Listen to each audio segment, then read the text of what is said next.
It was a dark and stormy night, the kind that makes your spine shiver and the wind howl like a pack of hungry wolves.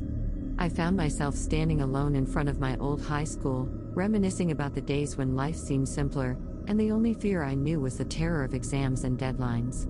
Now, as I peered through the heavy rain, the school seemed like a looming fortress filled with memories, both good and bad. Little did I know that the night would turn into a nightmare I could never forget. I was not alone in this eerie adventure. My friends Mark, Sarah, and Alex were with me. We had gathered together to celebrate our high school reunion and relive the thrill of our youth. The original plan was to visit the school during the day, but due to unforeseen circumstances, we arrived much later than expected. We hesitated at first, but the nostalgia and excitement drove us forward. We had all heard the legends about our school being haunted, but none of us believed in such tales. The rain made it difficult to see, and the darkness cast haunting shadows on the walls. The entrance creaked open as if beckoning us inside. It was as if the school itself invited us to discover its secrets. Once inside, we used our phones' flashlights to navigate through the dimly lit halls. The school felt like a labyrinth, with endless corridors that seemed to shift and change behind us. Strange noises echoed through the building, but we convinced ourselves that it was just the wind playing tricks on us. As we explored deeper, we stumbled upon the old chemistry lab. Broken glass and forgotten test tubes lay scattered on the floor.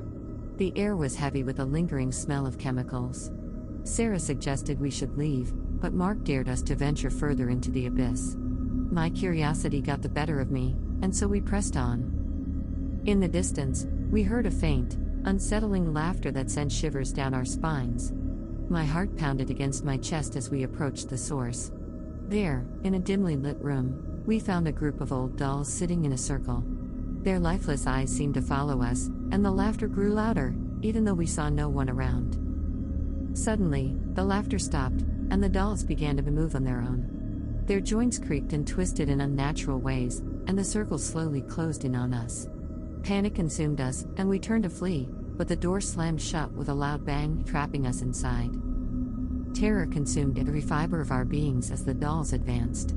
They moved with eerie precision, like marionettes controlled by an invisible puppeteer. We searched for an exit, but the walls seemed to close in around us, confining us to this nightmare. The school's layout had transformed into a labyrinth of horror, leading us in circles, depriving us of hope.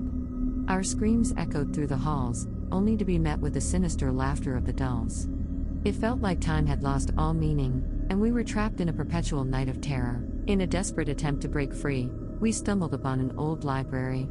The shelves were filled with dusty books, and cobwebs adorned the corners. There, we discovered an aged journal, its pages filled with ominous drawings and cryptic verses. The journal spoke of an ancient ritual performed at the school decades ago, an attempt to summon dark forces for power and knowledge. The consequences of the ritual were severe, and the school became a portal to the other side, unleashing malevolent spirits that hungered for souls. We realized that the only way to escape this nightmare was to reverse the ritual. Following the journal's instructions, we gathered the necessary items scattered throughout the school. Fear gnawed at our sanity, but we had no choice. In the heart of the school, we lit candles and chanted the incantations, hoping to undo the curse. The dolls encircled us, their sinister eyes filled with hatred, but we persisted. As the final verse left our lips, the air crackled with energy, and the school trembled.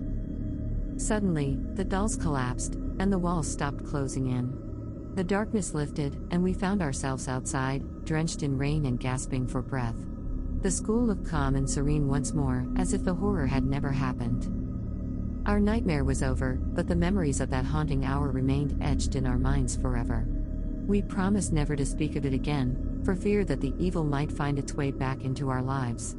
We went our separate ways, but the bond we shared that night would always unite us, a chilling reminder of the horrors that could lurk in the most unexpected places.